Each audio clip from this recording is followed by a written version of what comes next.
Eh bien salut à toutes et à tous, c'est Nathan, j'espère que vous allez bien. Dans ce nouvel épisode du Guide YouTuber, on va parler du montage.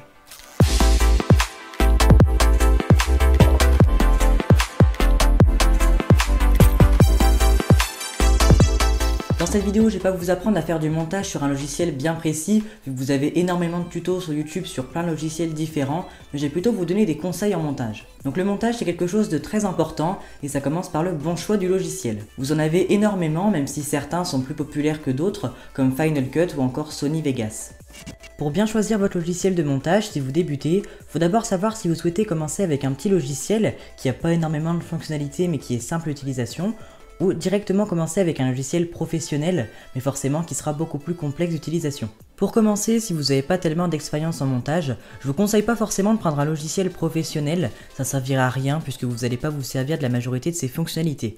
Par contre, si vous vous sentez limité avec un logiciel amateur, c'est à ce moment-là qu'il faut passer vers un logiciel plus professionnel. Alors quand je parle de logiciel amateur, je parle surtout de logiciels qui sont à un prix très bas ou encore qui sont gratuits, même si dans certains cas, il y a des logiciels gratuits qui peuvent être très complets.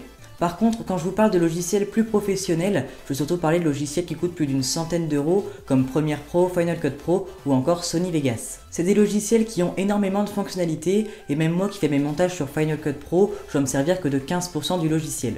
Si vous savez pas trop quel logiciel de montage choisir, j'en ai quelques-uns à vous proposer qui sont totalement gratuits, comme DaVinci Resolve qui est disponible sur Windows et sur Mac. L'avantage de ce logiciel, c'est qu'il est plutôt complet et assez simple d'utilisation, alors qu'il est gratuit, et par contre son seul gros défaut, c'est qu'il est en anglais.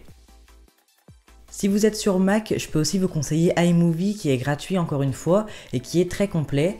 C'est un peu un Final Cut Pro en moins complexe et si vous débutez, c'est vraiment le mieux. Si vous voulez, je vous mets en description plusieurs liens vers des logiciels de montage gratuits et qui sont pas trop mal. D'ailleurs, je tenais à faire une petite précision, si vous voulez faire du montage sur smartphone ou encore sur tablette, je vous le déconseille, ça si vous voulez faire du montage rapide, vu que sur ordinateur, vous avez plus de performance, donc du coup les logiciels ont plus de fonctionnalités, et aussi, c'est beaucoup plus facile d'utilisation. Maintenant que vous avez le logiciel qui vous convient, je vais vous donner quelques conseils pour faire des montages de meilleure qualité.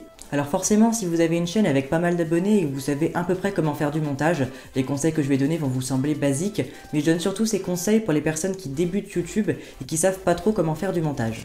Le premier conseil, c'est d'organiser votre montage. Si vous vous filmez en face caméra, commencez par assembler les plans facecam en faisant des cuts, et après si vous filmez un produit ou autre, sélectionnez les meilleurs plans et ajoutez-les ensuite à la facecam.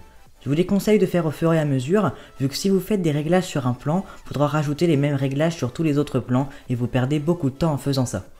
Le deuxième conseil, c'est de ne pas mettre trop d'informations d'un coup. Essayez de ne pas mettre trop de texte à l'écran, et si jamais vous en mettez beaucoup, laissez durer les plans assez de temps pour que la personne qui regarde ait le temps de tout lire. Aussi, illustrez ce que vous dites, laissez pas une bête facecam sans image, parce qu'à la longue, la vidéo devient ennuyante. Ensuite, restez discret sur les effets ou sur les transitions. Si vous mettez trop de transitions ou d'effets différents, ça rend vraiment pas bien. En général, vaut mieux faire des cuts ou faire un fondu. Autre conseil que je peux vous donner, c'est de ne pas rester trop longtemps sur un plan sans intérêt.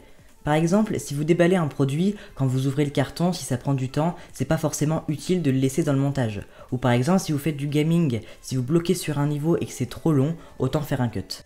Alors voilà pour les conseils que je pouvais vous donner. Alors je dis pas que je suis expert en montage, mais en général quand vous me demandez des conseils pour vos vidéos, c'est des choses que je dis assez souvent. Alors voilà pour cette vidéo, j'espère que ça vous a plu ou que ça vous a aidé. Si vous l'avez aimé, n'hésitez pas à la liker, à la partager ou encore à la commenter. Et surtout, activez les notifications. Et moi je vous dis à la prochaine.